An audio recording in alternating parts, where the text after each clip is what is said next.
แล้วก็ถ้าหิวน้ำก็เดินไปนั่นโอเคผมคุยกับคนที่เขาดูผมนิดนึงนะแต่ว่า you're not in it โอเคผมไลฟ์นะครับผมไลฟ์สักครู่โอเคผมไลฟ์เป็น interview session ซึ่งคือต้องการมี recording ไว้เพราะว่าผมต้องการมีความเป็น professional ในการพูดคุยนะครับเพราะฉะนั้น1 minute 1 2 3 4 5 6 7 8 and it will be in English okay 1 minute okay I think I'm ready and this may go on for probably at least 2 hours I suspect okay all right okay the recording is on so it is recorded and everything should be okay and even if your recording fails mine will get it and it will be good okay 1 2 okay ครับ okay all right hello thank you ready for meeting with me okay first let's just do an introduction can you tell me about your personal and professional background and what life experiences has shaped your career path well at the moment I'm a YouTuber but basically I've been a broadcast journalist for about 20 years I started at the country's really the country's longest running English language news program. It's called Newsline. It's on Channel 11. I was there after I graduated from the University of Wisconsin-Madison. And this is back in the year 1999. So I came back after 97. I graduated at the end of 97. I was teaching English for about a few years. Then eventually I got a gig doing TV programming on Channel 11. And it's an English language news program that still runs until today. And it used to be a half-hour show. When I was there, I was anchoring the business news. And I was writing the script because I had some English language skills and I took political science like you. So basically that was my thing for a while. But eventually I transitioned out of that into language, Thai language presentation. I started hosting a few television shows during the Iraq War, when the U.S. invaded Iraq after 9/11. So if you go back to about 2003 and 2004, I began to have more exposure. But eventually I became, quote unquote, kind of like the Bill O'Reilly and Rachel Maddow of Thailand, the talking head, the analysts. And even though I started out talking about, stocks and businesses, I thought that to have more influence in the media in general, I had to talk about Thai politics. So I gradually transformed my image into a political news analyst. Similarly to how Bill O'Reilly went from the anchor of a program called Inside Edition into the host of the O'Reilly Factor on Fox News. And just to talk about that briefly, essentially, it takes about like 5 years to get used to the camera and to be able to talk in front of the camera without a script. And once you are able to do that, then you can begin to use whatever is left in your brain from your education. And so you have to just remove the nerves. And that took about 5 years. To get used to the camera. And eventually I started using my knowledge that I gained from education that I had in the US, including from Wisconsin and then from eventually Johns Hopkins School of Advanced International Studies. I started to use that into analyzing what's happening here politically and then translating all of that into the Thai language for local viewers. And that transition took a long time. Essentially, my career began in about 1999. And then I started to actually make it right at the time before the military coup back in 2006. So previously I was working behind the scene doing the scripts. And then eventually I made it somewhat famous in 2004 and 5 and then became a bigger deal in 2006. That was essentially kind of like my 15 minutes of fame in Thailand, which lasted somewhat, for about a few years. But okay, that's the short story. Okay. Could you explain what type of influence you wanted to have on Thailand being a political analysis? Well, basically, if you take yourself back to the time when the Bush administration decided to invade Iraq, at that time, if you remember, I don't know if you remember, but at that time, a former aide to US President Richard Nixon by the name of Roger Ailes was hired by Rupert Murdoch to form Fox News Corporation. And this is back in 2002, 2003, right? And the idea behind Fox News, and I'll come back to Thailand and what I've done. The idea behind Fox News is to create these news programs where the anchor would take a side politically and be pro-Republican.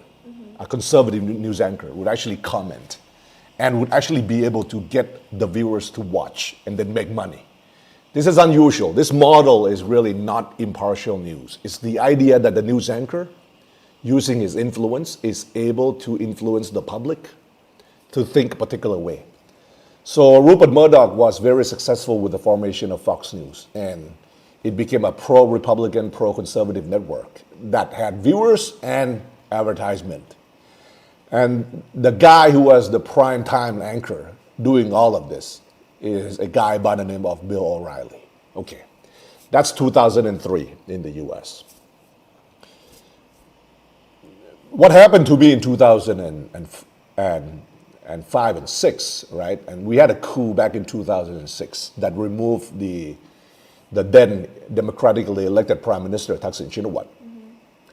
I became kind of the talking head analyzing politics on not only Newsline on Channel 3 in English, but I was also that guy on Channel 3, which had a morning news program called เรื่องเล่าเช้านี้ เรื่องเล่าเช้านี้ is a morning news program, the equivalent of Good Morning America. And it would normally be impartial. Like it's a variety morning news talk show. But I was invited to join. And I kind of used that as a platform to espouse my pro-democratic views. So I was very much against the coup, right? And I think I used that to editorialize a lot, in a way that is almost unseen for a mainstream network and for an established news anchor to start saying right in the morning, you know, when people are waking up that, hey, the coup is not good and I want to rip the Constitution apart. I want to rip the Constitution that is written by the military coup leaders. I want to throw the entire Constitution away because we had a Constitution that was drafted by the army. So I wanted to throw that out. So I was very upfront with my views right at the time when the coup was popular. So the coup in 2006 had a lot of support from Bangkokians. And the movement to oust Thaksin Shinawatra had a large gathering of supporters of Bangkok intelligentsia and also Bangkokians in general, and people who are against Thaksin, and people who are trying to drive out corruption. And so it had a large following. So my take being anti-coup was seen as a bit controversial to go that mainstream. So I was known as the talking head, pro-democracy guy who's willing to let his image be tarnished by being labeled as a pro-Thaksin dude. So being labeled as a pro-Thaksin dude is a dude like D-U-D-E, dude. Being labeled as a pro-Thaksin dude is kind of a negative image that is kind of difficult to have on you for a long time, because once you get that label, it's not positive. So that's what happened. So my original goal, basically, I was trying to, because I'm a student of politics, I'm trying to create a more complete democracy in Thailand. I'm trying to, so basically I didn't really take a class in journalism. I did not view myself as a journalist, even though I was an established broadcast journalist. I view myself as an agent of change to create democracy in Thailand. And so that's why I did all of that. Do you think that being pro-democracy goes hand in hand with being pro-Thaksin? At that time, it seemed like it was the case. Because at that time, Despite his corruption? yeah. At that time, no, because the problem in Thailand is that you have recurringly a phenomenon that people, would try to help drive out corruption, but it ends up leading to a military coup d'etat of some sort. So that essentially happens recurringly with many governments, including Thaksin's government. So you have bouts of corruption in various numbers of governments, but then oftentimes it basically leads to a popular uprising, and then the military would step in and then use that as an opportunity to remove that democratically elected government. And so what I was trying to do basically over that time, during the years of 2004, 5, 6, and 7, is to basically tell all my viewers that don't fall into that trap again, because normally Thailand does fall into that trap, and then we go back to another vicious cycle whereby you have a military coup, and then you have a new constitution, and then you also have a bunch of things added to that new constitution. And then you have an election again, and then somebody else comes to power, and then that government is, after a while, corrupt again, and then the military takes charge again. So the military is always waiting the wings to come into power. So the military is kind of an entity on its own, meaning that it has the ability to remove democratically elected governments.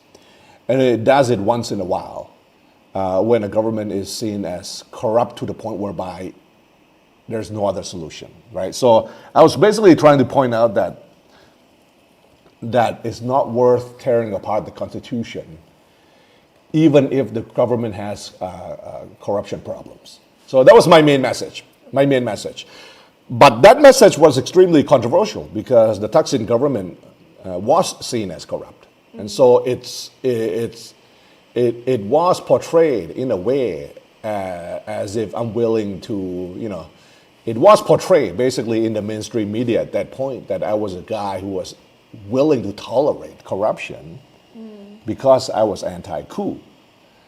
But anyway, but that's actually in 2006, 7, and 8. Eventually, the entire pro-democracy movement was seen as what it is, and was seen as more anti-coup than pro-Thaksin, right? So this is so the story I'm telling you is is the story back in 06, 07, and 08.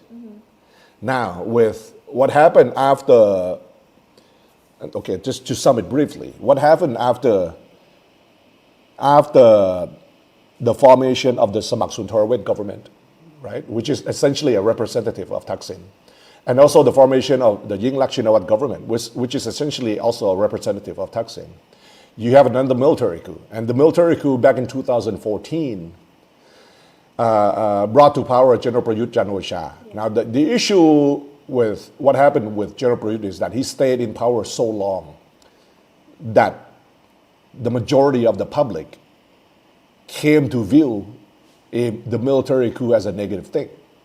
So with General Surayut, he was in power only for a year, right? So he was not in power long enough for the Thai people in general to be anti-coup.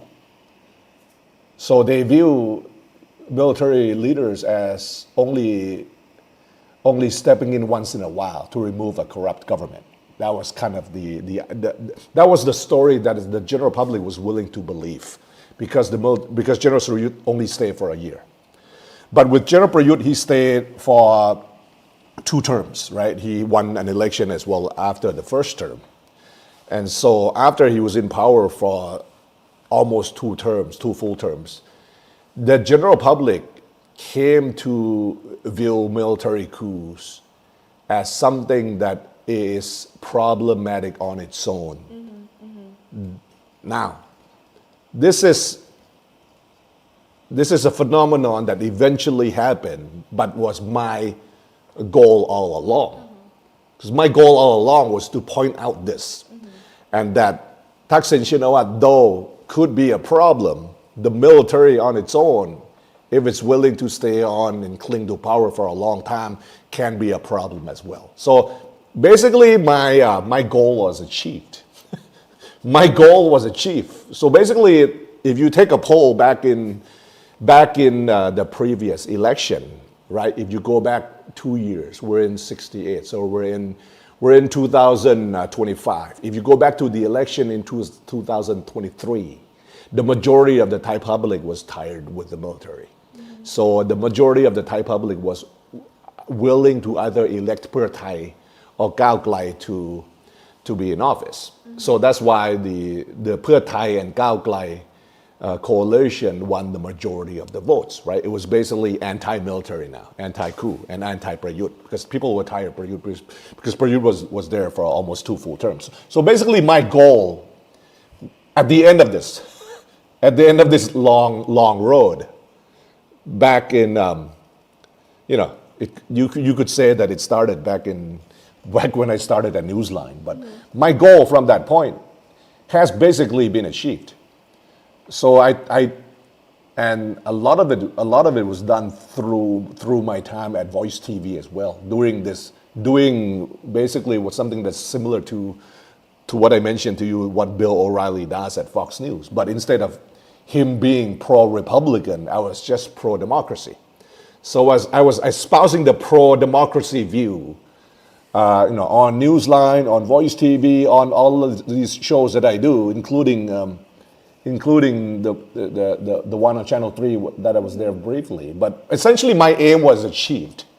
My aim of basically telling my viewers that not only is the military here for the long term and they could successfully intervene in politics anytime that they would like, and also they create institutions that stay there for the long term in the form of a constitutional court and all that too. So my aim has kind of been achieved. Okay. If you go back to what I told you earlier, doing the news, using it as a platform to create democracy. So the people in Thailand now in general, they're more in favor of an actual functioning democracy, and they're not actually under the spell of Thaksin Shinawatra anymore either. So they prefer elections. And at the same time, they could go for other parties as well, which could include the Orange Party. I use the term Orange because their names have been changed 3 times, so I have to. Before we talk about the constitutional courts, I want to go back to 2006 a little bit. Do you think Thailand would have fallen into more political instability if Thaksin was still in power and the coup didn't happen? Okay, now, although this is a good question. Also with him presenting himself as larger than the monarchy, because that would have angered a lot of more political elites, right? I don't view him as presenting himself as that, as you mentioned, back during that time. That was a charge thrown at him by his haters, but he was not ever going to be successful at that if you frame it as that. That's an impossible mission to do. So I don't think he was portrayed as trying to do something like that, but I would say that that's an unrealistic portrayal of him. To me, he was just a popular politician carrying out policies. And I view the entire yellow shirt movement as legitimate and is able to gather a lot of supporters. I view that as a gathering storm that eventually would lead to his fall, regardless of the military coup. Now, but the problem in Thailand is just what I mentioned to you. You have people who come out to protest. You got some who believe deep down that the military would carry out a coup, right? Many people deep down believe that the military would eventually do that. But many people also come out and they create a legitimate, a legitimate movement to oust a democratically elected leader, which would force some sort of an eventual resignation. That happens in many societies without the military intervening. So I think my short question to you is that if the military did not remove him and had it been allowed for the protests to continue to go on, I believe that would be strong enough to force him to step down in due time. Now, it may have taken a few more years, and it may have taken actions by the courts, and it may have taken actions by the National Anti-Corruption Commission. But eventually, if he was corrupted, a few of the charges would have come to fruition, and that the courts would be able to deal a verdict out for him. Now, my take on this is very simple. Most courts in Thailand, which includes the term คือศาลฎีกาแผนกคดีผู้ดำรงตำแหน่งทางการเมือง it's called the Supreme Court for Political Office Holders. That's the technical translation, but there is probably another official translation. But that court is not under the control of politicians. And neither is the organization that is known as the National Anti-Corruption Commission. The National Anti-Corruption Commission used to be called the National Counter-Corruption Commission. They had a different translation change to it. But essentially, it's called Papachaw. Papachaw was not under his control either. So back in 2006, eventually, the National Anti-Corruption Commission and the Supreme Court for Political Office Holders would be able to prosecute him if some of these corruption charges were valid. And that may have taken 6 months, a year or two, and the people protesting were gathering. It's a gathering storm. We're talking about like 100,000 people at least, yellow shirts. And to me, that would be a legitimate ousting of a democratically elected prime minister. Here's the thing to me, it's like this. Most military coups succeed if the prime minister or the president of a particular country is not that popular. But if a prime minister or president is popular in a controversial way, the easiest comparison is Donald Trump. Donald Trump is a tremendously divisive figure, but he is extremely hated and popular at the same time. So Donald Trump has a large gathering of supporters who are extremely loyal, right? At the same time, he has a lot of haters. He's very divisive. Now, in this case, if you launch a coup in the US, like if we carry out a coup right now in the US, it would create turmoil, even though I believe he should be removed. It would create turmoil to the point whereby the streets would turn bloody because his supporters are adamantly in favor of him. What I'm saying is this: military coups take place and succeed and do not create uncontrollable fallouts when that democratically elected leader is not too popular. If that democratically elected leader has a strong support base, like Trump or Thaksin, you cannot do a coup to remove him because it would create too much fallout. I could give you names and examples of democratically elected prime ministers and presidents across the world that you could carry out a coup and there would not be a strong bloody fallout. Because many politicians, believe it or not, across the globe are not that popular. They're just there. They're very, I could name you a few British prime ministers who nobody care about, like Rishi Sunak. Stanford grad. Yeah. A guy who has no strong following. That type of figure you can remove through a coup.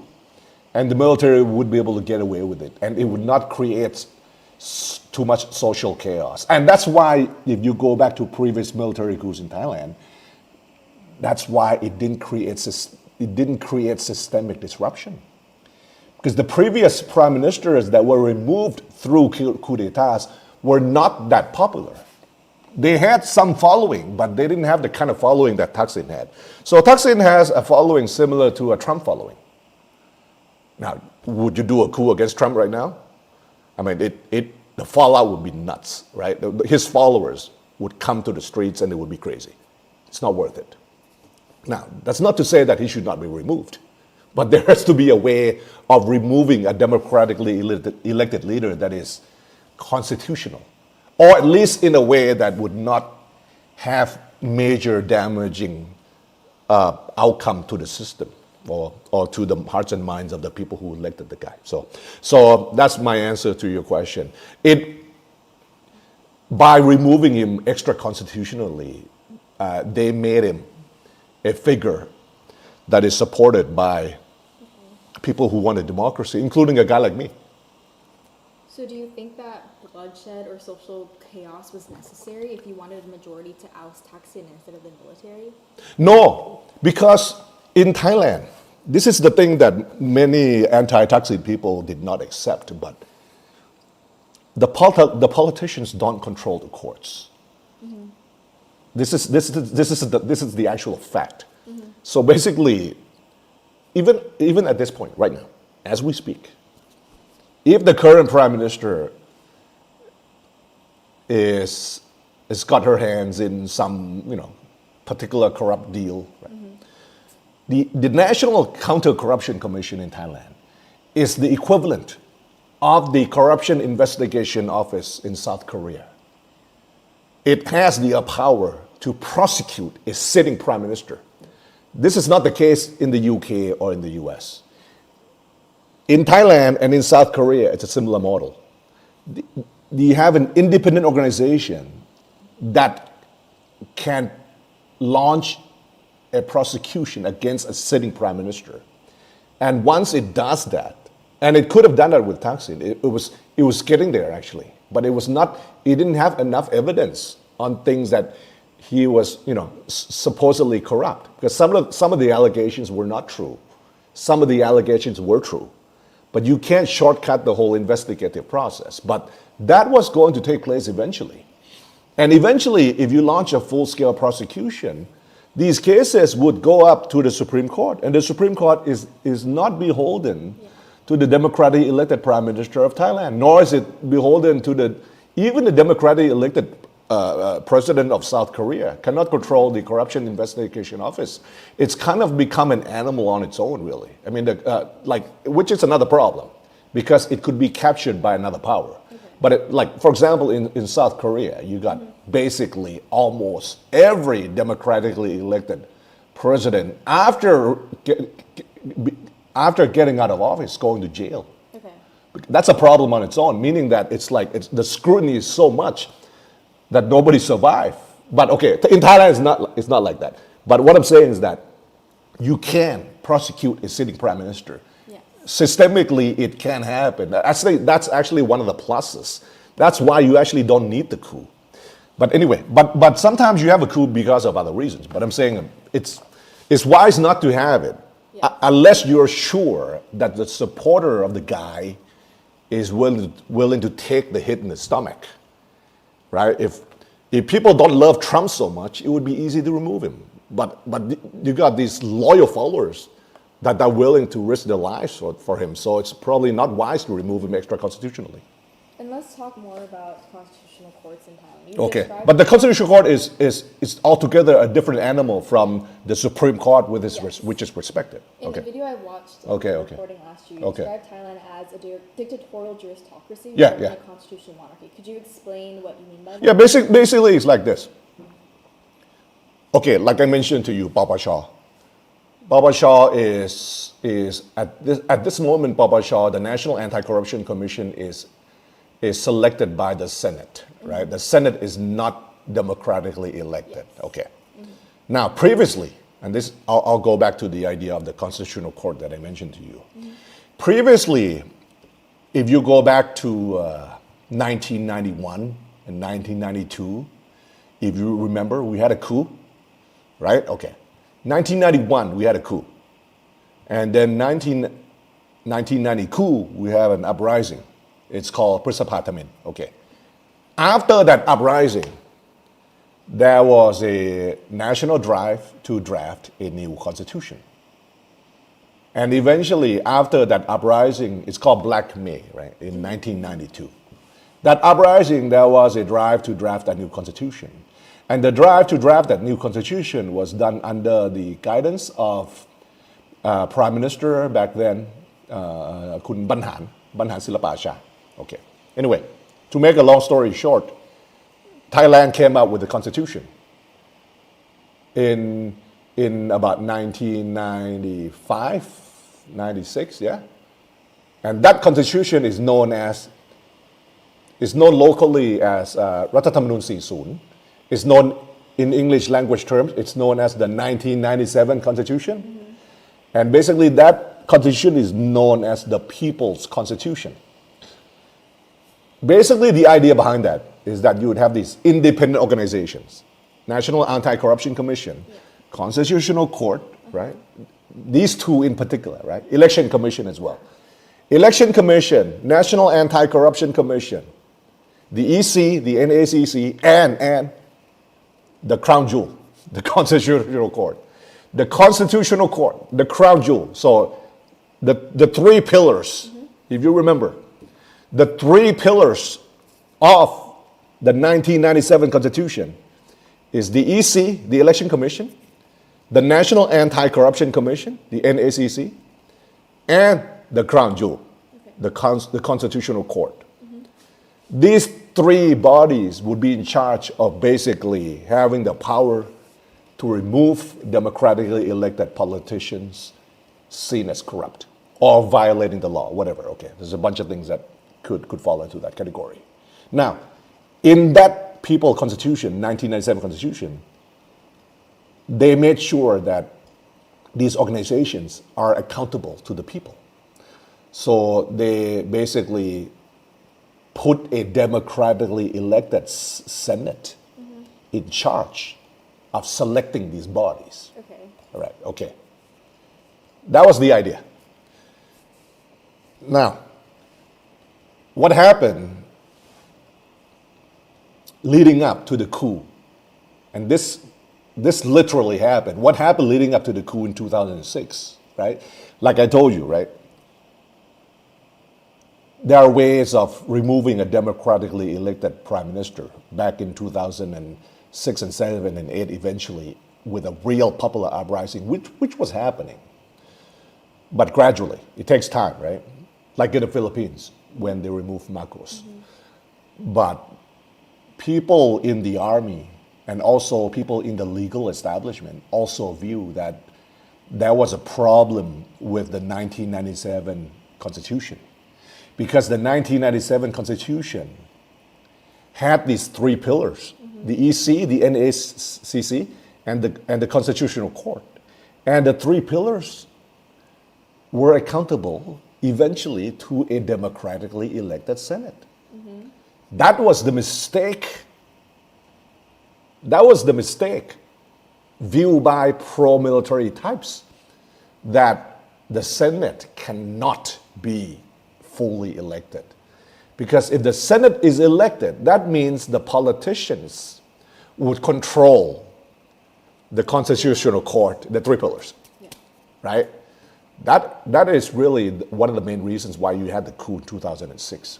The coup in 2006 is to redraft a constitution to make sure that the Senate is not elected. Because the Senate, you see this fight, you have what's happening today, like literally like today. This fight over the Senate right now between Pheu Thai and Phumchai Thai is the fight over the ability to control the selection of the three pillars. Yeah. Because the three pillars can end anyone who's already a sitting politician in office. Okay. The three pillars can remove a prime minister. You don't even need the army. Yeah. Okay. Any MP as well. Okay. One of the main reasons why you had a coup in 2006 is to redraft the constitution and to make sure that the Senate is not elected. And so what they did in 2006 with the new constitution is to make sure that the Senate is only 50% elected. 49. So it was like 50-50. They split it. They made sure that the people had the opportunity to elect half of it. The other half came by appointments, and appointments from judges and so forth. It's normally like a group of judges who are for the most part, they're okay. They're not corrupt judges, but I'm saying like basically a group of judges would appoint some of these, or a group of, it's a long process, but essentially it's half-half. Yeah. Okay. But that was not enough. And basically, when you had a coup again in 2014, they made sure that the entire Senate had to not be elected in order to control. Nobody calls it the three pillars, but I call it the three pillars because it's the pillars that make this constitution a constitution that the pro-democracy, pro-politician wing wants to change. Because this current constitution that we had that came through a coup in 2014 was a completion of the taking over of the Senate. So instead of the half and half, so we had a constitution called the 2550, รัฐธรรมนูญ 2550. So 40, it's full elected. 50, half and half, that's not enough. Because the politicians still control like half of it. So they had to redo it. It's a redo. Yeah. So 2014, when Prayut launched the coup, that's a redo of 2006. So he redid it, but it's different army leader, but they redid it. And then the Senate is entirely selected. Now, the Senate was entirely selected by General Prayut. Until the election, now the Senate, under the fully formed constitution, this one we have, now the Senate is entirely selected. But then the politicians want to have a say. So they try to meddle in the selection process. So it's become a mess, basically. It's become a mess, but all of this leads back to the Constitutional Court that I talked to you about. The issue is that all of these politicians want to be able to manipulate the Constitutional Court. Because if they can't, eventually one of these days, they could find themselves basically under the powers of the Constitutional Court and the National Anti-Corruption Commission. When the coup took place in 2014, one of the aim of the coup leaders is to control the Senate in full. And to control the Senate is to control the National Anti-Corruption Commission. And to control the Senate is also to control, in a way, indirectly, the Constitutional Court. And the Constitutional Court has the power to dissolve parties and also disqualify candidates. And basically, you don't need, what I said, dictatorial justocracy, right? You don't need the army to launch a coup anymore. Yes. Because if you notice, every time there is a coup, the military junta keeps, the military junta in Thailand is unique. It would kick out parliament. It would shut down the government and kick the prime minister. The prime minister goes home and the elected MPs go home. But the Constitutional Court and the National Anti-Corruption Commission all go back to work. It's so unique. Actually, it's strange because they don't have to tear up the Constitution, but they tear up the Constitution, but then they tell the National Anti-Corruption Commission and the Constitutional Court to go back to work. But then they tell the Prime Minister and the MPs to go home. So when I say that you actually don't need to launch a coup anymore, I mean, that's like, I'm serious about that. It's not a joke because you don't need it. In the video that I watched of you last year, you said that Ung Eng was probably going to be ousted by a military coup in less than 2 years. Do you support that view? No, because the belief, did I say that? No, because I think the dynamics have changed. Maybe I said, did I say that before? It was just a few days after, I think August 6th, 17, 18, 2024. 2024, okay. No, but the view, I really, you cannot really predict in the end what the army will do. But the fact of the matter is, I think the common enemy of the conservative circles in Thailand is still to prevent the Orange Party from taking power. So I don't think they actually mind that. Okay, when I use the term they at this point, it's kind of, okay, I'll come back to trying to answer your question. Okay.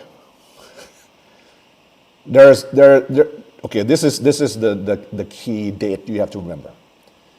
Everything goes to the point of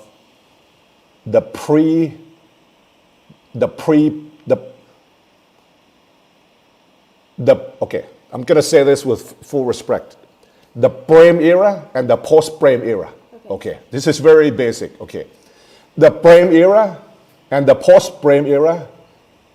This is General Prem Tirusulanon. Okay, yeah, former chairman of the Privy Council, former prime minister, a great man. Okay, and probably the most successful prime minister in history, like in terms of just results. One of the highly respected military officials of all time in the history of the kingdom. But basically, there's a Prem era and there's a Post-Prem era. In the Post-Prem era, which is basically, you could date back to 2559. That would be what? 2559 is 8 years ago. So that would be 2017, right? Okay. So after his era, it's difficult to predict. So what would happen to any government? Because there is no one behind the scenes that could have the ability to go around and have the kind of influence that he had. So he is one of a kind. And I say this as a compliment, right? I say this as a compliment. I mean, to be successful in this country means to have political influence. To have political influence is not having, 5 or 6 members of parliament working for you. I could form a political party and have about 20 or 30 members of parliament if I have enough money. I could launch a campaign and do that. That's having some influence.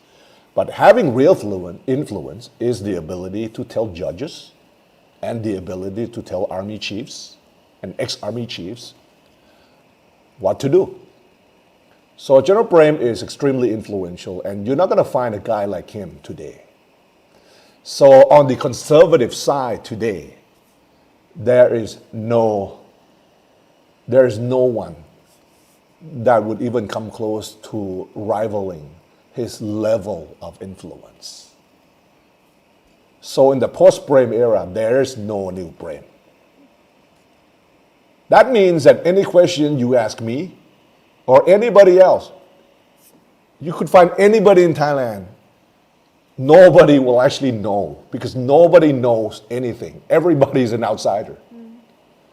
So previously, basically, when you ask political analysts about what would happen to the courts, whether or not this politician will survive, whether or not there will be a coup, it was easy to predict because the only thing you had to do is to read the mind of General Prem.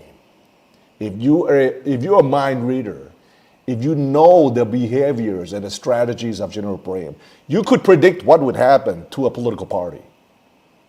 I could tell you that Thaksin would face his downfall the day that he picked that fight with General Prem. I mean, it's not difficult to predict. But the problem is that any answer I give you in regards to the survivability of this government, at this point, it's difficult to gauge because there's no one in charge. There's nobody who has the powers to basically go around and tell the Constitutional Court to get rid of this guy. There's nobody that you could kind of predict and say that is making decisions, making the plans, making kind of a master plan for how the Thai political scene is going to look, 4 or 5 years from now. The military, even the military itself, you got army chiefs that are not as influential as former army chiefs during the Prem era. So coming back to whether or not Ung Ing would survive, I would basically have to answer it based on just what's happening politically. And based on what's happening politically, I view that at this point, they don't want the opposition to potentially win the election. So for the most likely scenario is that they're going to ride this out until the end, because when there is an election, it is likely that the opposition Orange Party could win. And that would be seen as a threat to the regime, even though it's not a threat to the regime, because the regime is secure. So I made this point like a long time ago that the Thai regime is secure in its standing. The Orange Party is not a threat to it, but because it's seen as a threat and has been dissolved twice, more than likely everyone is going to participate to make sure that the Ung administration stays in place as long as possible. You know, there are even talks that if this administration would eventually go away and Pheu Thai would lose the election, there has to be a way to make sure that the Orange Party does not come to power. But you have to devise a strategy on that front first and to have to make it not so obvious. And so, I mean, if you use the Constitutional Court, and at this point, I don't even want to say that if you use the Constitutional Court, because there could be nobody using the Constitutional Court. See, in the post-Prem era, you don't know what the heck is happening. The Constitutional Court could be its own animal. This is what I talked about when I mentioned this to you. The Constitutional Court could be its own animal. And if that's the case, then I'm basically predicting the minds of the judges, which is even more difficult. But at this point, I view that most of the conservative right-wing military types and constitutional court network supporters, they still view the Orange Party as the ultimate threat, even though it's really not. But so with that being the case, the Ung Ing government will probably survive because it's not doing much. I'm not making a joke out of this. The only way to survive as a government in Thailand is that you don't shake things up too much. If you, for example, they campaign on to end military conscription, which they should end military conscription, but this government will not touch this. It's too afraid to. So it's too afraid to upset the higher ups in the military establishment. And so the Pheu Thai party is not touching this military conscription, even though they campaigned on it. The way to survive as a government is to actually not do too much. It's kind of a sad statement, but this is kind of true. So I think Ung Ing will survive regardless of the fact that it's kind of an incompetent government. I mean, her father was competent, but was seen as corrupt, and that was his problem. He was seen as having these business interests. Yeah. So that was a problem, but he was effective as a leader, more so than she is. Since we're on the topic of General Prem, can you explain his relationship with the monarchy and how he propped up the institution and has... Okay, I have to skip the answer on this question because I want you to be able to quote me. So I'm going to let you quote me on everything that I gave you. And in order to do that, I have to not answer that question. Okay.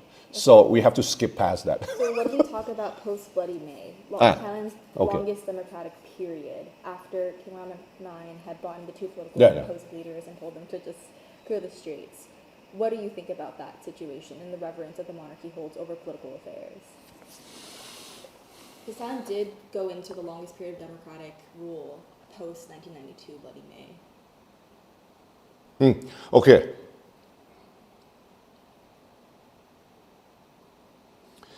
(1992). Okay, I'm gonna try to answer your question in a way that is legally safe as well. I have to do that. Okay, because I want you to quote me. The whole point is doing this because normally when in papers and stuff, if it's not quoted, then it's not as much fun. But okay. I'm trying to give you a take that is more centered around what's happening in government, meaning that I think after 1992, it was stable in a way that you mentioned, meaning that you're saying that it's a democratic era with no military interventions for a long time, and you're trying to figure out my opinion on why that was the case. It could be the case simply because following a crisis, it is unlikely that you would have another crisis for a while. This is like, it might sound stupid, but it's kind of what took place in a way. You have a mini crisis in 1992, right? But in 1992, it was not a systemic crisis. Basically, the system stabilized the disturbances. So to me, I'm going to coin this in a way that is safe, but I'm saying, like, to me, 1992 was not a systemic crisis, and that the system itself helped stabilize the influence, the political disturbances on the streets. Now, so what happened after that was kind of a realization on the part of the general public that, okay, democracy was a good thing. Military interventions are not necessarily productive, and that the military has a tendency to cling on to power. And so you do need a constitution that would prevent the army from getting involved, while at the same time form a lot of these independent organizations that would check and balance the politicians. That was that realization, that mass realization in the political sphere in Thailand, that you would need a constitution that would create bodies that would check and balance the politicians, while at the same time, so that we don't need the army to step in and to remove corrupt governments, right? This was kind of the idea. And I think because we took the time to draft that constitution, and also because we had a military coup in 1991, that's why you had that long period of stability. Now, but I think the long period of stability was possible because at that point, it no longer it was seen as illegitimate to launch any more military coups, because we already had one, and then it seemed that it wanted to cling on to power. So the military has no legitimacy or credibility to launch another coup for at least 5 years, right? And then we also had a financial crisis. And nobody was in the mood for anything, right? So you have a financial crisis, you had time to correct whatever was happening, economically. And that took another 3 or 4 years. So I'm not even going to read much into that period as why we had a long period of non-military intervention, because we had one, and then there was a crisis, right? And then we took a lot of time to draft a new constitution. And then we also had a financial crisis. So, do you think the unity that King Ramanan brought during that period plays a part in that? The unity was there. But if you mean, I think you're trying to figure out whether or not the unity of the people of the entire country on the issue of support for His Majesty to me is a wonderful thing. Now, if you're trying to figure out whether or not that unity means more or less support for military coups, or does it play it out in a way that allows people to view the coup in a negative or a positive fashion? You could link that in a way that is theoretical. Actually, you could link it in a way that would come to several conclusions. But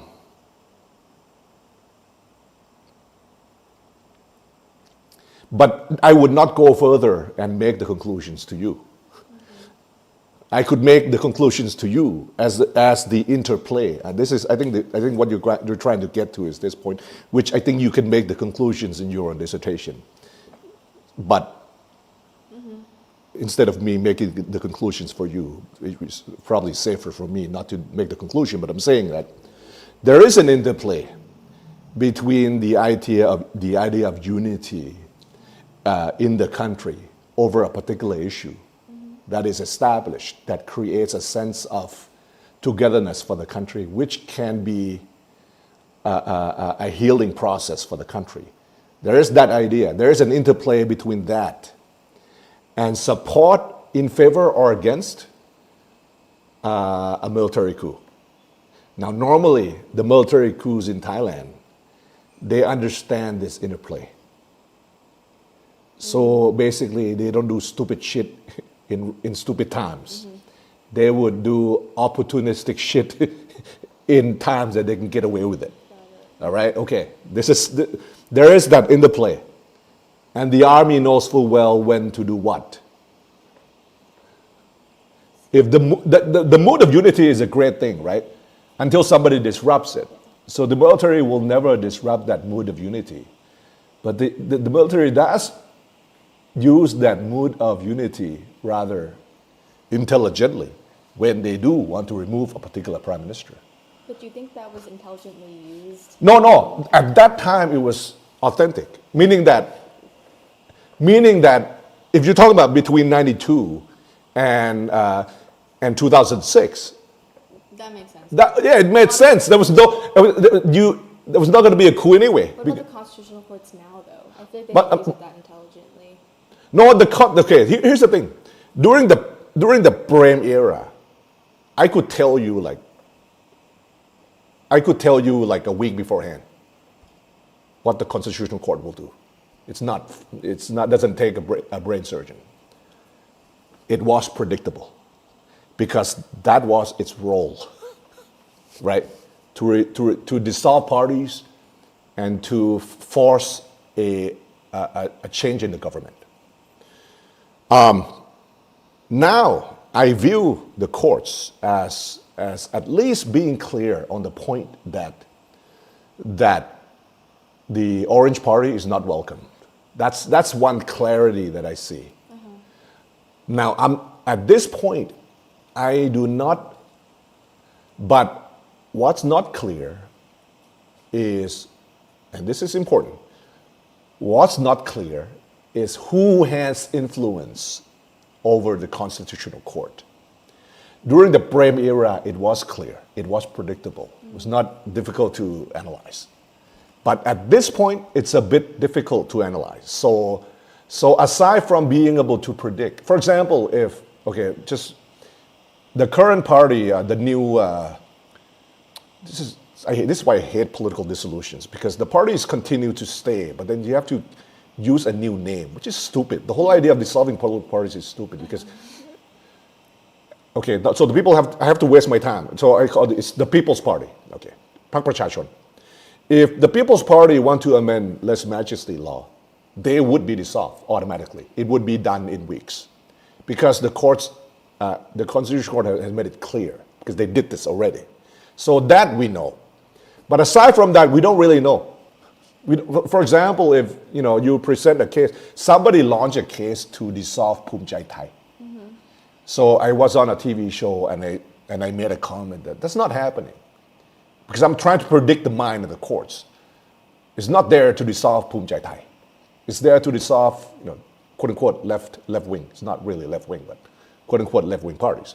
So basically at this point, that's as far as we know what it would do. But aside from that, it's just day-to-day work, not important stuff. But still, the term that I coined, dictatorial justocracy, is I would still use that because even with a limited mandate that is predictable, the Constitutional Court, the Election Commission, and the National Anti-Corruption Commission can still basically prevent a party from getting to power. And it probably would do so again if Orange wins big next time. Unless they don't touch less majesty, which would be interesting, which I think they would not touch it. They could win big that way. One of the reasons why they were dissolved is because they touched that majesty and wanted to amend that. Yeah, and the video that I watched too, you said that you wanted the majesty to be amended. In what ways? Well, basically at this point, my take on this is this. The regime is secure. The Thai regime in the system is very secure. So I view that the current violations that is a problem is actually a violation of freedom of speech rights.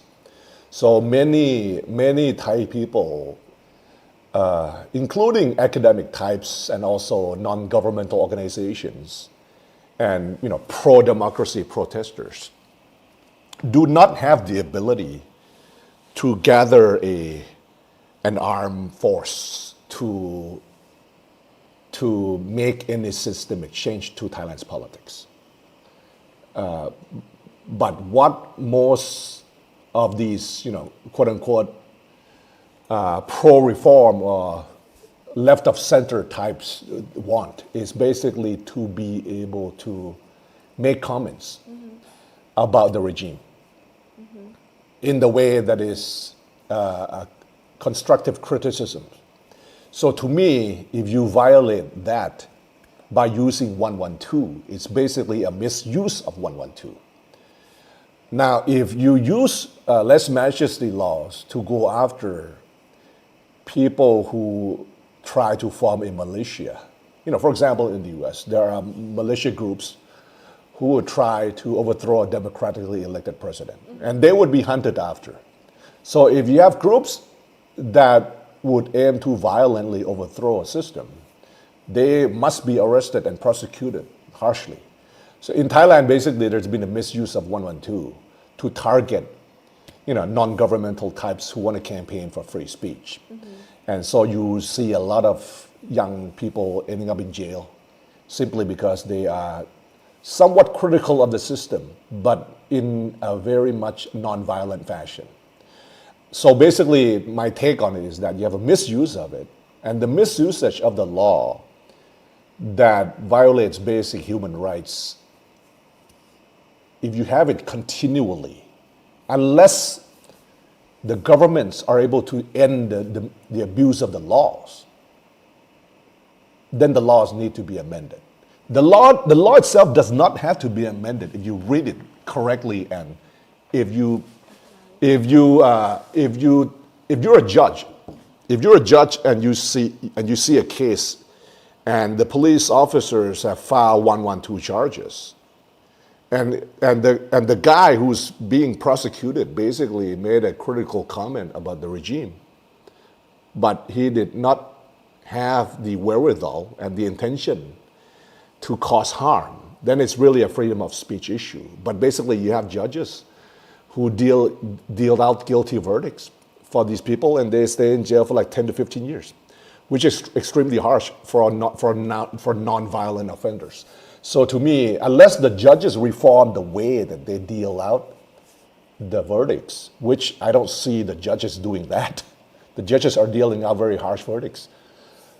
And so unless the judges change the way they deal out the verdicts and grant people bail and do a lot of stuff they need to do, then you have to amend the law.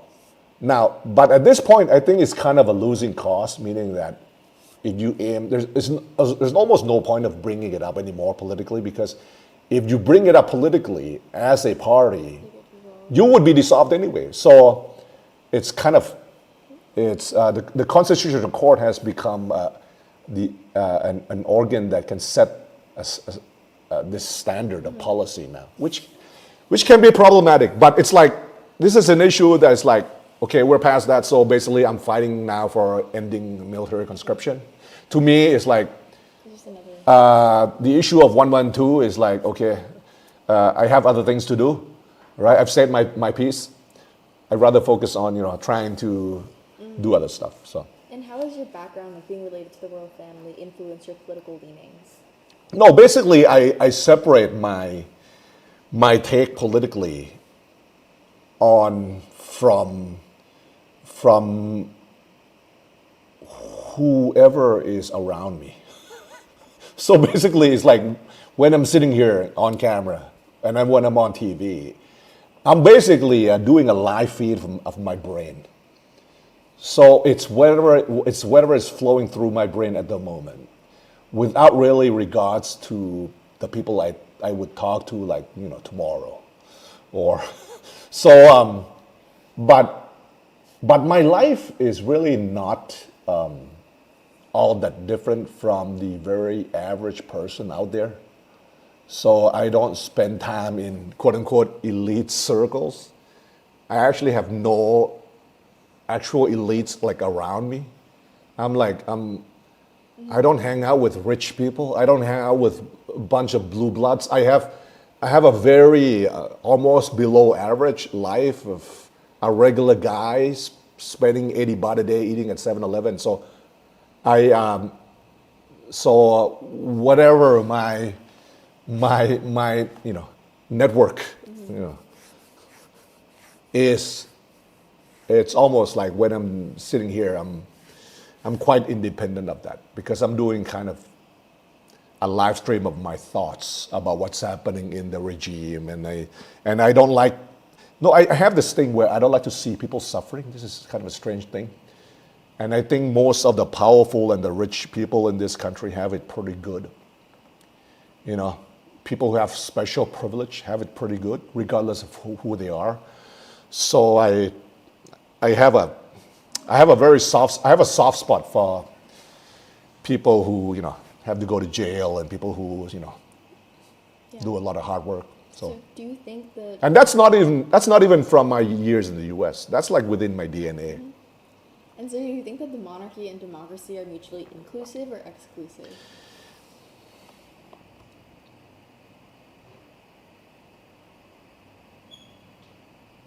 Oh, that's a good question, but I should not answer. I should not answer that because let's skip that for now. One of the big questions that I have in life, right? It's like, how do we progress towards a stable democracy while retaining the monarchy's historical and cultural values that instill within the Thai people? Okay.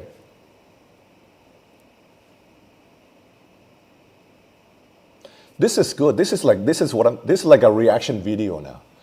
My reaction itself is probably better than the answer, because my inability to give you the answer is probably the answer. This is a good question. Okay, I'm going to answer your question, but is there another one that is basically part of this? This is part of the same question. The one before this and this one. Is there another one that is kind of a follow-up to this? Can I hear that one first? And I'm going to try to give you. I gave you what is this? It's basically like my standard is this. If you're on TV and you have to say something positive about everything, that's my way of trying to give you the answer, because the answer could come back to haunt me if I don't phrase it correctly. So okay, let's. I'm thinking. I'm trying to answer you, but I'm thinking at the same time. But okay, let's rephrase this again. You got to give me more. Is there a third one that is a follow up to that? Yeah, this is more about democratic reforms. Okay. What institutional reforms would you prioritize to move Thailand out of what you described as a political quagmire? For example, you want to abolish the constitutional court, reform. Okay, all right. I'll link that to your previous question, because I cannot answer your previous question correctly. No, I could, but I'm saying like I would not. Okay, here's the thing. Here's my take on this. At this point, my view in life on these issues is is whatever you want. My take on this. I don't want to fight with people because all these people in society want different things, right? And they probably have a different answer to your question. The first one, the second one, and the third one. But I think at the end of the day, okay, I'm going to try to answer this in a way that is constructive, and you can interpret it in a way that would give an answer to, any one of the three questions. But I'm saying, I think it depends on your definition of democracy. What's your This is the thing. Now, I'm trying to tell you that I don't have a personal definition of democracy. This is the only way I can answer this, because if I tell you my personal definition of democracy, then it would mean that I am totally convinced of my own definition. So for the sake of answering your question, I'm going to tell you that I'm not even convinced about my own definition because I'm not clear on my definition.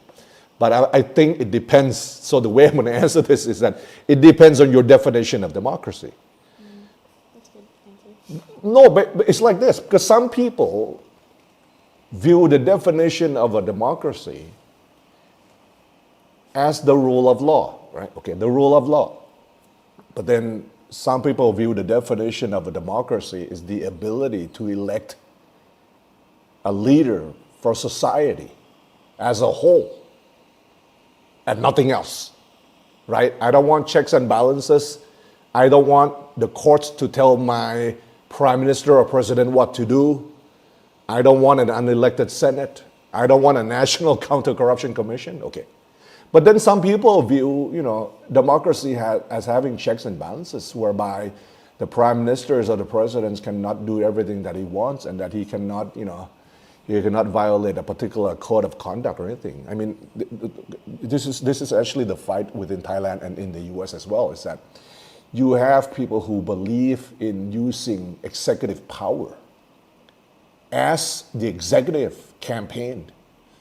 And then you also have people who believe in the application of law that is passed through a parliament as having and as being more important than executive power on policies that the president campaigned on. Now, okay. But then you also meet people who view that unless everyone is elected, then it's not a democracy. So you have a movement in Mexico of trying, they already have a president, but it's not enough.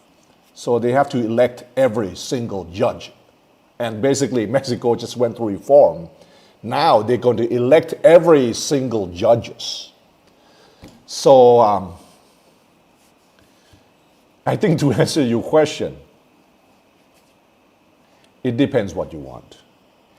Now, if your definition of a democracy is to elect every office holder in every institution, then it will probably take you a while.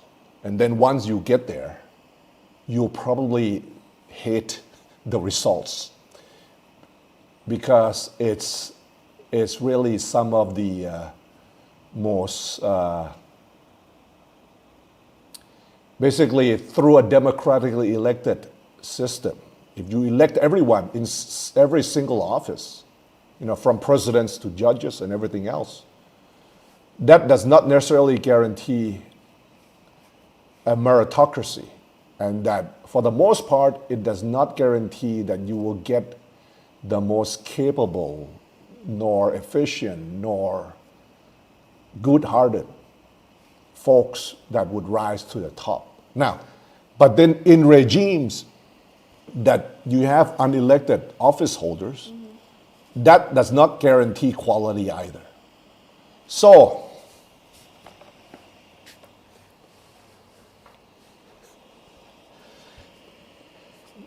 my answer to this is my realization, this is like a personal realization.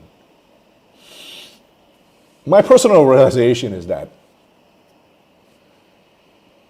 I'm going to use a bad word, but And I don't want you to prod me further because I have this thing where I would tell the truth regardless of what happens, okay? But I don't want to do that right now. And I want you to be able to quote me. My take on this is that whatever regime you have, it can be fucked up, bad, anyway, if you have a bad guy in charge.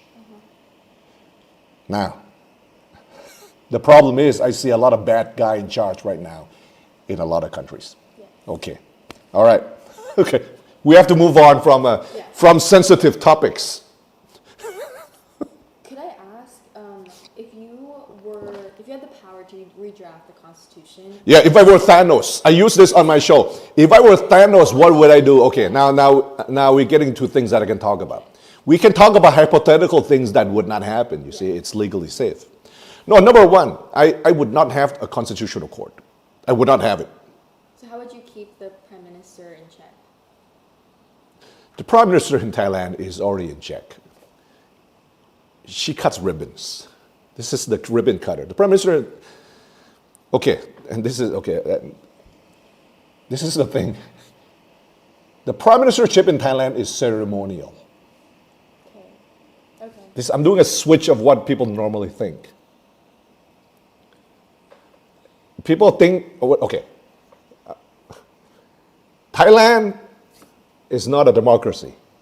The Prime Minister is there for ceremonies. So the military is in charge? A lot of things are in charge. The military is part of it. That the Prime Minister is, to me, ceremonial. Now, I don't think you have to worry about keeping the Prime Minister in check. This is not a problem. Unless you have a really capable Prime Minister. Like Thaksin. Yeah. But I'm saying that at this point, the Prime Minister is not the problem. Now, she can be inefficient, but, whatever. But what about just international image? But I'm saying that, okay, but my problem before all of that, the keeping the Prime Minister in check, which is,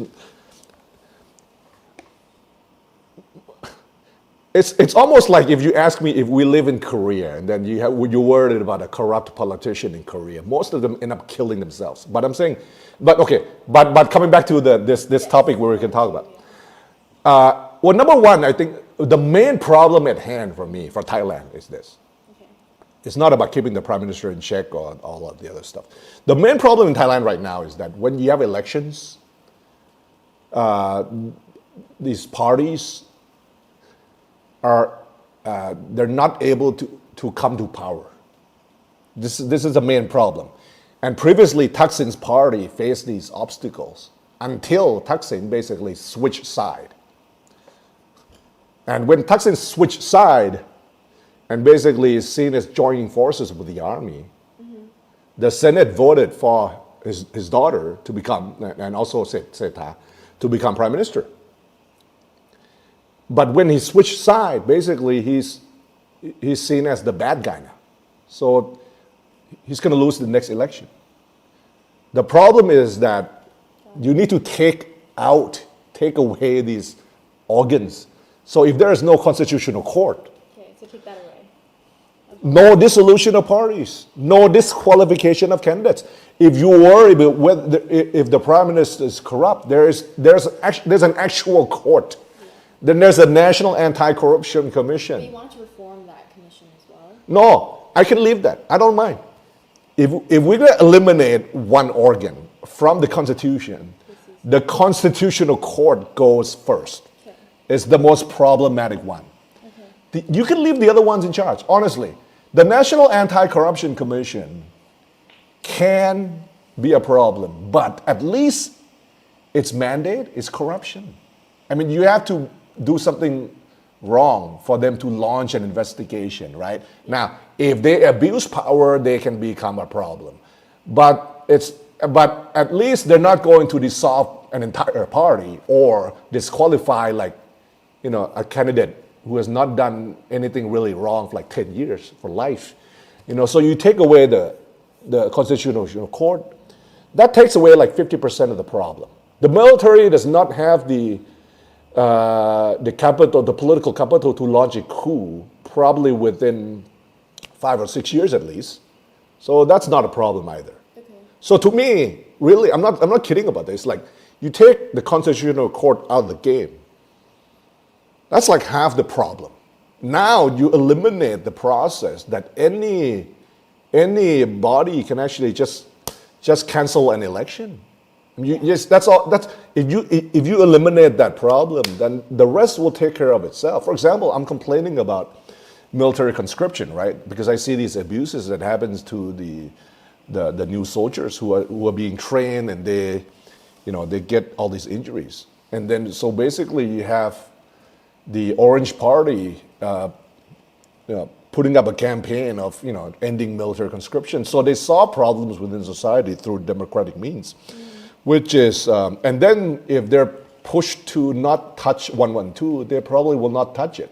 So there's a way to do all of this without the Constitutional Court. There's a social pressure thing happening for parties to adjust policies. You don't need the courts to use the hammer, and so having the courts means that you can do a military coup on the election results anytime, which is a problem. There are actual courts out there that does plenty of work, like the administrative court that just ordered former Prime Minister Yingluck to pay 10 billion baht. I mean, you still have that court. If a prime minister is corrupt to that degree, you can rely on other courts, actual courts, not the Constitutional Court. So just to me, I always say this: find the easiest way to fix the problem, right? If the problem is military coups, at this point, okay, they have kind of stepped aside, right? The other problem is the Constitutional Court. So if you remove this, things can operate, and you'll have checks and balances. I mean, you have plenty of checks and balances. It's not like what's happening in the U.S. That's So, what I was gonna so the problem is that the real problem you have around the world is democratically elected presidents who abuse power. That cannot happen with the prime minister, because the prime minister in Thailand does not have absolute power. So it's you're not going to get a guy like Erdogan, Putin here. It's impossible constitutionally. So the prime minister of Thailand has never had that much power, with the exception of a few during the time like Jomphon Paw. Jomphon Paw had that power, but there was another reason. But basically, you do have to worry about presidents who have too much power. You don't have to worry about prime ministers who have too much power. It's not a thing. It might be a thing for some country. For example, Cambodia. Hun Sen is Prime Minister Hun Sen, which is the reason why we have this mess, right? The soldiers are acting on his orders to invade into Thailand, because he is basically control every institution in Cambodia. So the system that Cambodia has at this point, all of that has been co-opted by Hun Sen. He actually controls the elites. He is the new elites. So basically, he actually controls the courts. You don't have a problem like that in Thailand. The opposite problem you have in Thailand. You have the inability of a democratically elected prime minister to carry out policies. And you also have this obsession that the government can fix economic problems, which it can't. Can you explain more about that? Because the thing is, there is this illusion among the electorate that, and I'm the only guy saying this, because no politician will say this. There's an illusion among the electorate that a democratically elected government, or even a non-democratically elected government, there's an illusion that you can solve poverty through governmental actions in Thailand. This illusion. And so every campaign season, you got politicians campaigning on doing this. Even military coups, they would campaign on this. But then the Thai economy on itself is basically run by the private sector. And then you got inequality problems. A lot of it has to do with a lot of things. But the Thai governments cannot actually What about reform policy? they can do a lot of policies, but I'm saying it's just this false promise every time about ending inequality. That will not happen within probably 150 years, to be realistic. It's not happening. I mean, okay, you can do a lot of things to help ease the inequality, help the poor, free healthcare and all that stuff. You can do that. But I'm saying the kind of message that's presented by politicians on a daily basis and the kind of portrayal that the media has on these policies is to me is all of it is a freaking illusion. It's and then every time I get into the taxis, the taxi guy would ask me, when are we gonna get a government that help eradicate poverty? It's fuck, why are you even? If you believe that you get a government that would eradicate poverty, you need to go take a class in Economics 101. It's not happening. You might get a government that would give you a bigger welfare check, but it's not going to eradicate poverty. It's not happening. There's an illusion among the members of the media on that as well. Okay. The most stupid thing I've heard is, back to this point. I'm trying to get the government to end conscription. And then you get politicians who say, we have to solve the economy first. When are you going to solve the economy? You'll die before you solve this economy. What are you going to solve? You're going to lessen the income gap. Okay. How are you going to do that? No, but I'm not saying there are things you have to do, crack down on the monopolies and help people access, funding to do projects, all that stuff. But it's not eradicating income inequality. It's amazing to me that the politicians can continue to say this, and then the media buys the bullshit, and then the people actually think that the governments will actually end income inequality. Okay. I mean, you need to take a class in economics to understand that ain't happening. So now that we're on, it's ridiculous. Now that we're on the topic of the you would amend 112. You could amend 112 and amend military conscription. That will happen, I guarantee you, before we eradicate income inequality in Thailand. Part of my paper is also talking about Thailand's international security policy, and one generalization of just during Prayut, we weren't deemed as a legitimate democracy amongst a lot of foreign nations, right? Okay. And so if we had democratically elected leaders, that international legitimacy, could that also help revitalize the economy, boost international trade, etc.? So in a way, politics does have this effect on the economy, right? Especially with just legitimacy to Western nations. Okay. But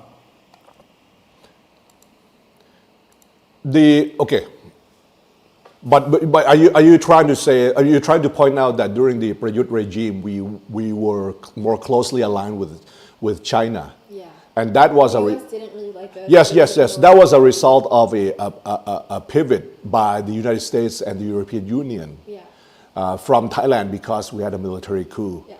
But okay, now so all of that happened and we became more closely aligned. But to me,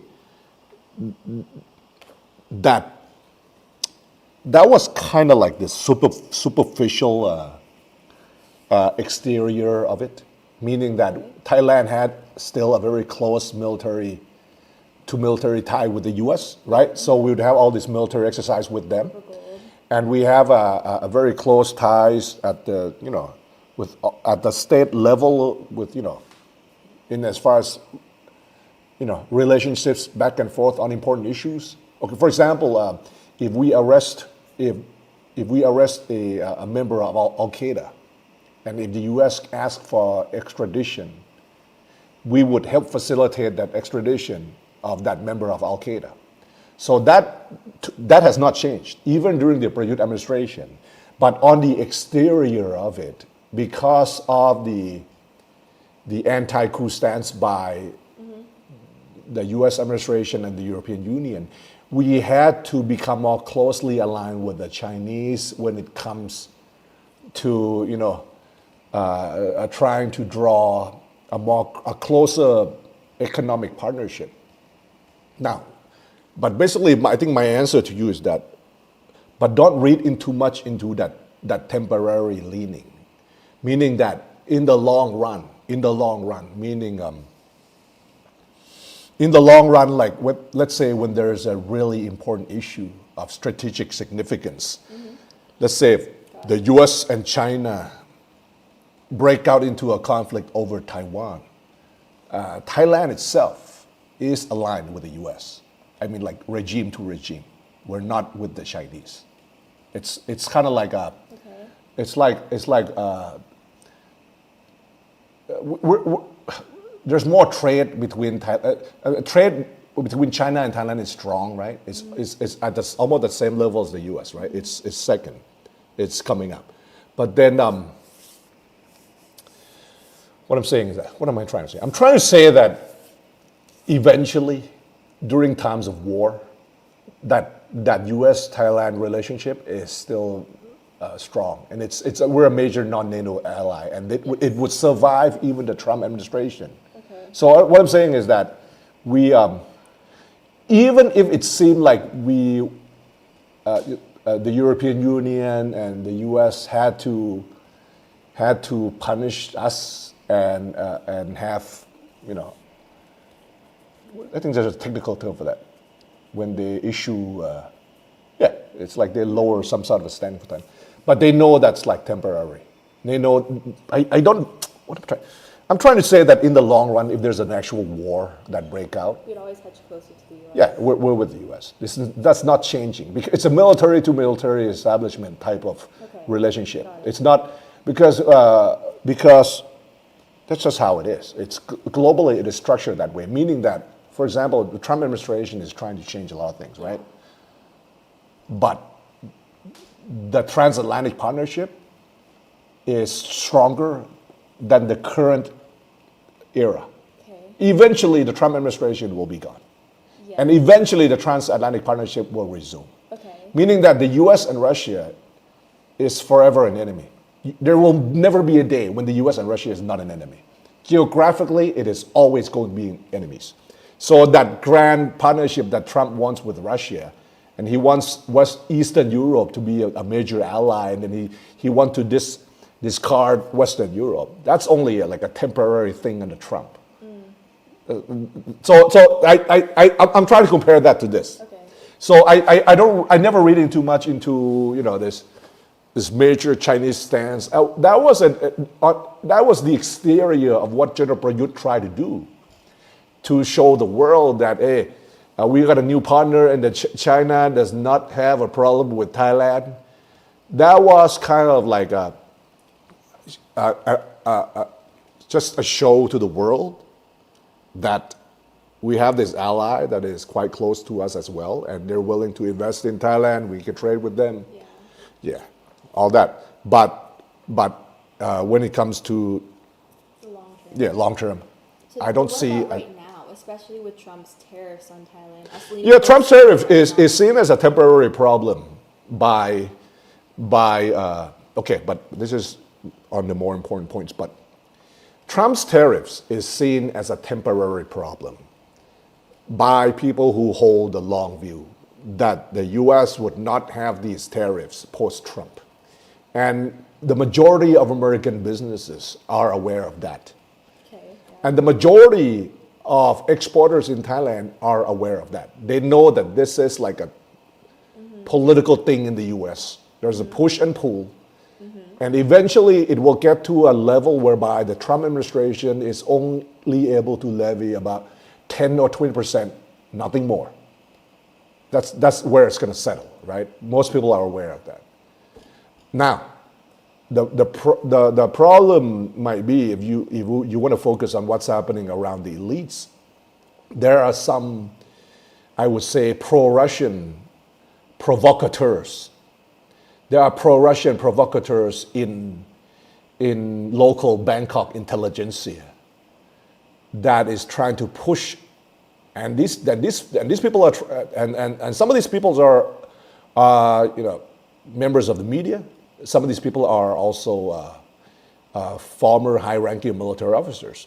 There are local influential people trying to push buttons around circles of Thailand's elites so that Thailand becomes less pro-US and more pro-Russia and pro-China. Why is that?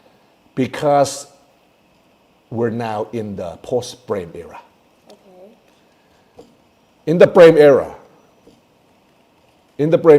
everything was secure. The alliance with the US is intact. In the post-Prem era, everybody is running around trying to create influential circles. You got some pro-Chinese, pro-Russian provocateurs locally who are army officers, retired, and members of the media, and also former politicians. And these are folks with networks to Moscow and networks to Beijing. These are behind-the-scenes folks who are trying to make sure that Thailand, in the next 10 years, pivot into an anti-US stance. Now, these are folks who believe that the new centers of the world would be China and would potentially be Russia. These are the same folks who also believe that Russia is winning the war in Ukraine.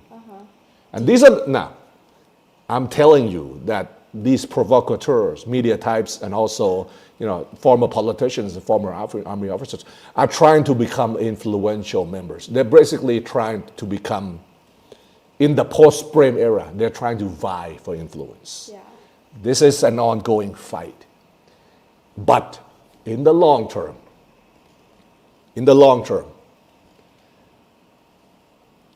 Thailand will not pivot that way.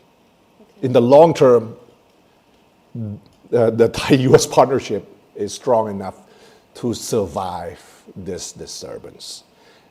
Same thing, the US regime itself will survive this Trump assault.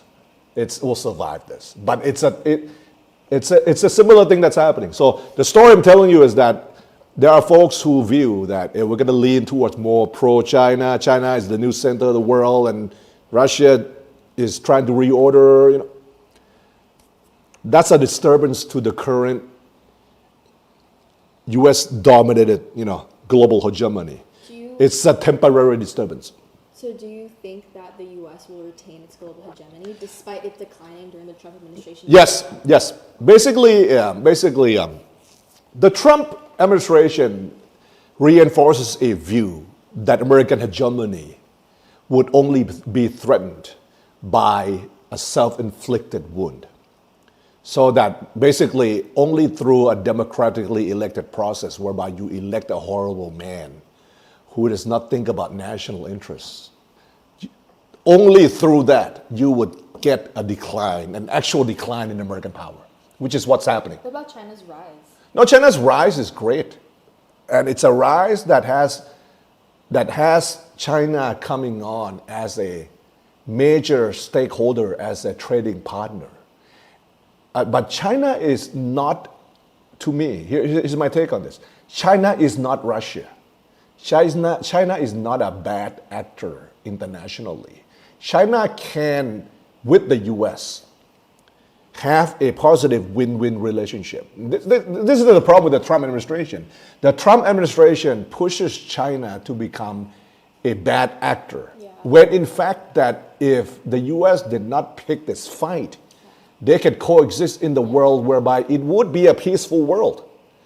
I mean, this is the thing about it. So I'm looking at things post-Trump. So China is a viable member of the globe and is a regional economic powerhouse that is a positive player in the international trading regime. China is not a threat to the US as a new militarily dominant hegemon.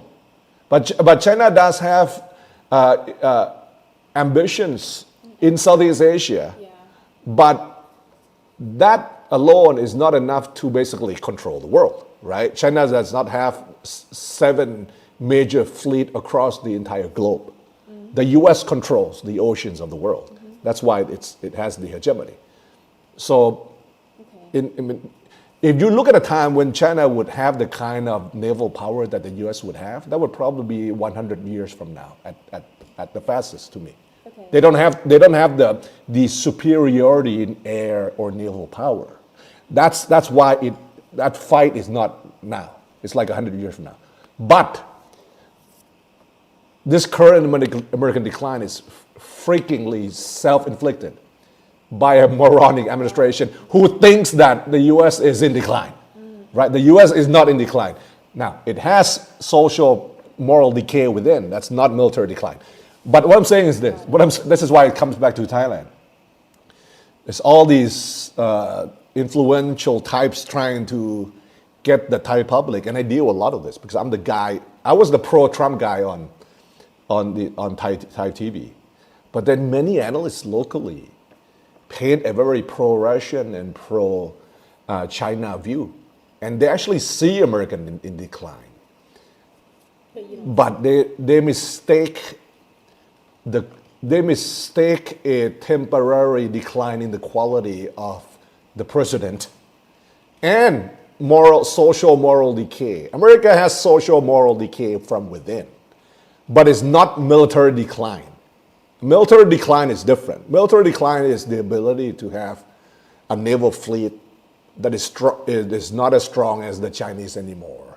The Chinese does have new Chengdu these jets, these fighter jets. They're pretty good. It's not bad. But the Chinese in 50 years could have better military planes than the US, but it would take 50 years. And would that shift the hegemonic power? Yeah, that's what we're talking about, military hard power. Okay. So we're not talking about like, but we're not talking about social moral decay, right? But on top of that, even the issue of economic strength, it's not even close. I mean, it's not even close. Economic strength, this is the most stupid thing. I talk to a lot of kids, and there's these kids growing up, and they consume all this garbage. They consume, India's GDP is like, China's GDP. I tell them, don't look at the GDP, look at the GNP per capita. Right? Okay. So, back to Thailand basically. So, I'm kind of, so things are not changing that fast. And then, No, but in a way, back to Thai politics. Thai politics itself is stable. It's stable in a way because nobody's going to throw out the constitutional court in the way that I wanted. So that's staying there, right? You're not going to have a coup either. And then then the Orange Party probably will not come to power. They'll probably devise a way to make sure that it does not come to power. So in a way, Thai politics could be boring. One of the things that you will find is that if your aim is to study politics for the sake of knowledge, it's great. Right? You study politics in the US or in Thailand and all this stuff. And you could work for a think tank and produce, great advice and papers and stuff. But Thailand itself is kind of, to me, staying put. We're not changing much. But we are an extremely livable society. That is a happy place. Okay. But we're not changing much. So if you expect a lot of change, then you would find, it's like, there's a local craze now. The local craze is that locals are defining Thailand as a failed state. Now, we're not. Most of the people who define Thailand as a failed state has never actually lived in a failed state. Yeah. Okay, so we're staying put. Nothing's happening. Things are not changing. The only things changing are things that are cool, like gay marriage. Stuff that doesn't have to do with power. Okay. I guess my one. So don't expect change after whatever you write. Don't expect we're. But we're changing right now, and where your economic policies sort of hedging towards closer to China or the U.S. Because right now, U.S. is a very unreliable. We have more trade. We have more trade with China. What about ideological competition between U.S. and China? Are we leaning towards one more than the other? Because the Trump administration is so unreliable. So obviously our relationship with the U.S. at this moment is Oh, really okay. more shaky. No, I mean, I think what you're trying, what you might want to, what might be yeah, but we already here's the thing, we trade a lot with the Chinese, but we have a major trade deficit with them. Yeah. So we import a lot of Chinese goods. Yes. And we don't export as much as we want to, right? So we import these mushrooms, this garlic, pak chi. I think, but anyway, a lot of this stuff we import. And then we take in a lot of Chinese products, including electrical appliances, where we export less. But what I'm saying, we would like to export more. Yeah. And that would be good. But that's just more trade, which is a good thing. And I don't view having more trade meaning that we would be aligned, we would align with them in a case there's war. Okay. I mean, for example, if China tries to take Taiwan, and the U.S., I don't know, but when I'm saying, I'm trying to not link economic to security. Okay. Because I think economically we have to trade more and more with both the U.S. and China. We have to export more to both economies. We're not doing great on exports. We used to have a lot greater GDP growth because we had a lot of exports. Now the export numbers are horrible. And that's why we're not growing. And how does Thai politics play into our number of exports? Or just the private sector holding power? The private sector in Thailand is efficient, right? I mean, it's efficient. The government takes credit for things that isn't really. The private sector. Yeah, it's not. The problem is not this government. The problem is basically every government taking credit. Actually, the problem is the media believing the story when the government takes credit for GDP numbers. Okay. It's actually the biggest lie portrayed in the mainstream media. Okay. I mean, it's like I'm the only guy mentioning this. It's like it's so stupid. It's so stupid that you got prime ministers after prime ministers, and then like the media would say, "Oh, during this reign, GDP grew by 3%. During this reign, GDP grew." It's fuck. It's just fuck. It's ridiculous. Okay. It's actually most of the people who do like the work. I mean, for example, like you got a guy who owns a company who export like frozen shrimps and crab, right? So he does the work in finding the markets, and he exports stuff. He deals with importers over the U.S.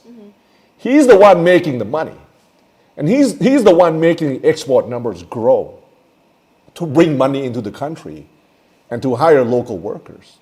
And these are it's the private sector entrepreneurs who make the money and create jobs, right? And so it's the same thing with the U.S. When the Biden administration, the Trump administration take credit for, inflation numbers or GDP numbers, it's like, it's for people who don't understand, who are not well informed economically. And then they watch the news and they start believing this stuff, And so, anyway, okay, no, but I'm trying to give you something that is, because you're trying to seek, but I can't comment too much on the whole interplay between unity and military coups and all of that. But the military establishment finds a way of surviving in Thailand. It's too large not to be powerful. So, for example, the Prime Minister does not get to select the armed forces chief, right? You could do reform, change the law so that the Prime Minister can select the chief of the army. But the minute that you push a change in that law, then you probably you'll find yourself out of office. I mean so the government is not touching that.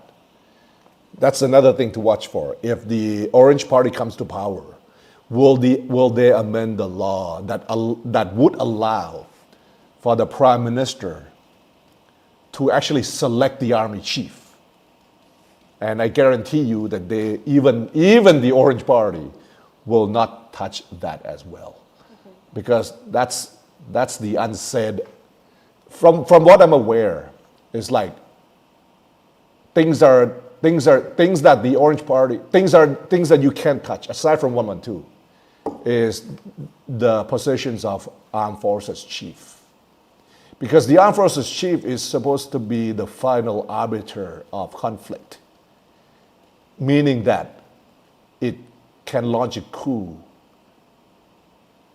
only if the armed forces chief is not beholden to a democratically elected prime minister. So there are, yeah. But I think that might answer your question as to why, like, you don't have to worry about checks on the prime minister. I mean, there are, like, it's not, I got into trouble over this long time ago. I said that corruption is not a problem in Thailand. I mean, it's not that it's not a problem, but I'm saying it's like, it's not a problem in Thailand more than it is in other countries. I mean, you have corruption in other countries that could be worse than Thailand, but Thailand is highlighted. Thailand's corruption problems are highlighted by the mainstream media. Yeah. And that paves way for many of the military coups in the past, intentionally as well. Some intentionally, some unintentionally, meaning that most members of the media try to do investigative reports and do honest work, but then it leads to somebody else opportunistically stepping in and removing the prime minister. Okay. Thank you so much for all your answers. Okay. I have one final question to conclude this interview. What are, like, two kind of final questions. What are your hopes for Thailand's future, economically, socially, and politically? And what's one piece of advice you would give to young people like me who want to pursue a career in politics or foreign affairs? What would it be and why? Okay. I think there's a lot of funding from many governments around the world for well-meaning international organizations that perform the roles that many governments around the world do not perform. So, for example, and this will come back to what I hope for Thai politics, meaning that I have many friends who I went to school with. I went to the School of Advanced International Studies at the Johns Hopkins University DC campus. And some of my friends joined the US State Department, some of my friends joined USAID. And some of my friends joined the World Bank, the IMF, and the UN. And most of these friends are really, like, good people. Good people like philanthropic people. People who would never in their life want to have power or even money. These are people who want to go work for non-governmental organizations in Africa and help the poor. So I had these friends in grad school. And I think that if you are into politics, and if you're in international relations, the route to go to make a change in the world is really international organizations that have the money to do projects to help impoverish people around the globe. Now, but the problem is this. The problem is that most people who go into politics, who go into the study of politics, or the study of international relations, like you or I. We go in there because deep down we have this interest in our own nation, and that we want to forcefully, or gradually make a change in our nation so that the country would be better overall. Now, but the problem is that when you come back home, it's like it's not clear on what you can do. If you finish your studies and if you get a job at the World Bank, there could be a grant available to pursue a project on water irrigation in Bangladesh. I had a friend who worked at USAID, and the guy was doing projects in like a poor country, helping with clean water. So there's a clear amount of money and mandate to do something, right? Okay. But then if you come back home, if you want to pursue changes, it's kind of difficult. Meaning that after a while, it's like you need to find a way to make money, right? Okay. And to have a secure job. And then at the same time, you have to find a way to make sure that you have the ability to have an influence on policy. Okay, but what happens normally is that in the midst of all of that, you just end up realizing that in life, you need to find a job that would make you adequate money to live a pretty good life. So what happens is that most well-intended people who are into politics or study politics. After a while living in Thailand, they either start a business whereby they get another job, trying to earn a respectable salary. Or they get into politics and they don't get to pursue change, and then they run out of money. And then they have to try to find a way to make money while in politics. So basically, my advice is to find a good, secure job in an international organization when you can. And eventually, honestly, this is what happened, because when I heard when Pita said that when he was young, he wanted to be UN Secretary General, right? I heard him say this in an interview, and I'm thinking, really? I mean, like, if you have a degree from a respectable university, you got to execute all those opportunities you have abroad. Collect the experiences and the money that you can before you want to pursue whatever the change you want to pursue back home. Because I guarantee you that the problems that you want to pursue back home in Thailand will remain here for you to fix whenever you decide to end your job at whatever, this is not a joke, but I have this guy who he used to work at an investment bank, Goldman Sachs. He had a great salary. He got, and then another guy who also graduated from SAIS, he worked at Citigroup. All these people, they earn a lot of money, but then they get burned out after like 5 years. One guy actually comes back and raises chickens at a farm. So what I'm saying is that stick to the goal of wanting to make Thailand a better place. That's a good thing, to aim for the long term. I'm still aiming. I'm just using whatever I have at this point because I'm doing YouTube. Stick to that goal, but along the line, make sure that your career is enhanced, and you're able to make some money and then get some experience. And then eventually pursue some changes in Thailand. But if you're young and you don't have the power yet, and if you don't have the money yet, it's difficult to pursue any changes in Thailand. So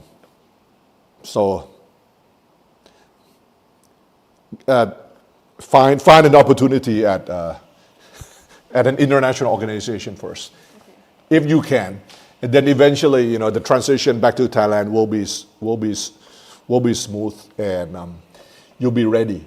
Because most of the people, by the time, if I almost messed up my career. Actually, I messed it up when I joined politics a bit too early, because I should have stayed in the media until I was more established. But then I had kind of like a second wind. My second wind was with Voice TV. They kind of let me do my thing. And so I got to do my thing after I failed in the Bangkok gubernatorial elections. And so, but basically it's like, you have one round at politics, most people. And then your name is tarnished along the way. So you gotta make sure it's like the last thing you do. That's all. That's my take on it. So all these things I'm talking about, I'm still aiming for it. But in the meanwhile, I'm just chilling out, making my comments. ครับ โอเค ครับ เดี๋ยวนะผม